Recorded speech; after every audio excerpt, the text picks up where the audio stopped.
Hello po, magandang hapon. Friday ngayon, Biyernes, alas 5:37 ng hapon. Wala lang, mag-isa ako ngayon sa bahay. Sabi ko, ano kaya ako? Mag-record kaya ako? Kasi medyo tahimik. Anyway, tawag dito, ito pong June, malapit na yung wedding anniversary namin ng asawa ko. Etong June nga, so 5 years na kaming kasal. Nakatagal siya sa akin. 5 years na kaming kasal, tapos 2 taon kami na magkasama. Girlfriend, boyfriend, or in a relationship. Tawag dyan. So, bali 7 years na kami all together. Ang tagal na rin pala, no? Parang nakatagal siya sa akin.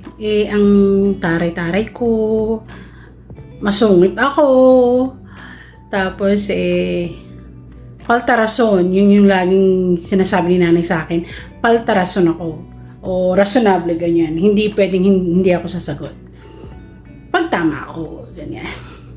Pero alam nyo ba, hindi naman talaga yun yung topic ko yung topic ko, naisip ko lang kasi kanina, naalala ko siya.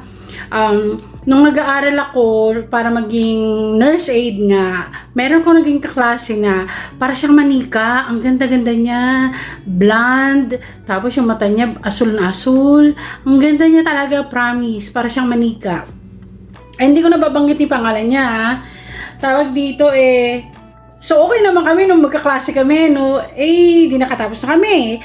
Tapos yung unang-una kong trabaho, tapos doon din pala siya nagtatrabaho. Bali nauna lang siya sa akin na mga ilang buwan bago ako Nauna lang siya sa akin na makapasok doon. So naging magkatrabaho kami, para kaming third shift. Tapos tawag dyan, nung one time, mag-check-in ako, no? Tapos yung pangalan ko, nakita ko, binura. Nilagay ako sa 3rd floor. Dapat nasa ground floor ako Nilagay ako sa 3rd floor. Nilipat yung pangalan ko. Sabi ko, anong nangyari dito? Bakit burado yung pangalan ko? Sino nagbura niyan? Ano yung mga nurse aide sa likod? Yung mga second shift na ready na nga pa uwi. Naghihintay na lang para mag-report.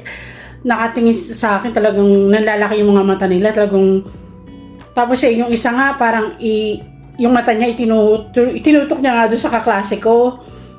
Sabi kong gani sa kanya. Sabi ko, ikaw ang bura ng pangalan ko, inilagay mo yung pangalan ng isa. Sabi ko, kasi paborito mo siya.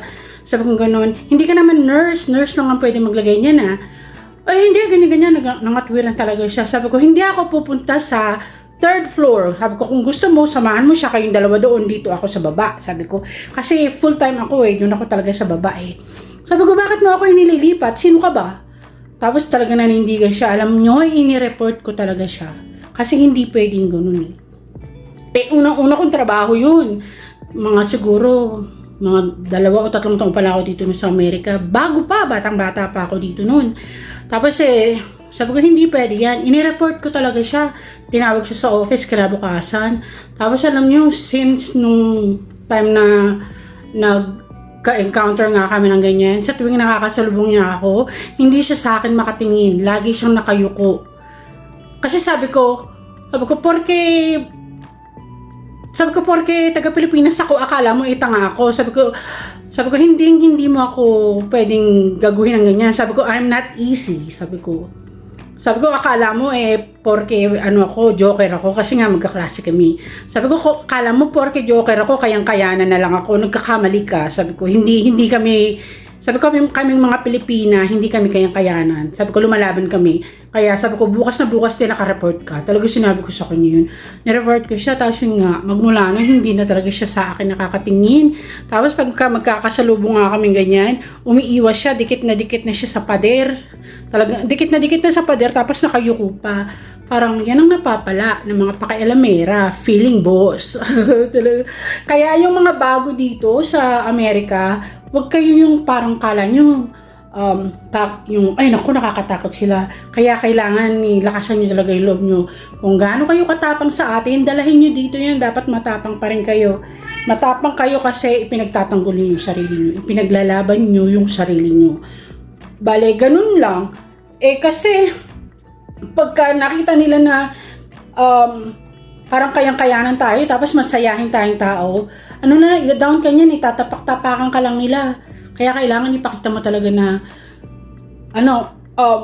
matapang ako. Hindi porket nandito ka sa Amerika at ako nagpunta ng Amerika, taga ibang bansa ako, kayang-kayanan mo na lang ako. Hindi, talagang kailangan ipakita mo matapang ka.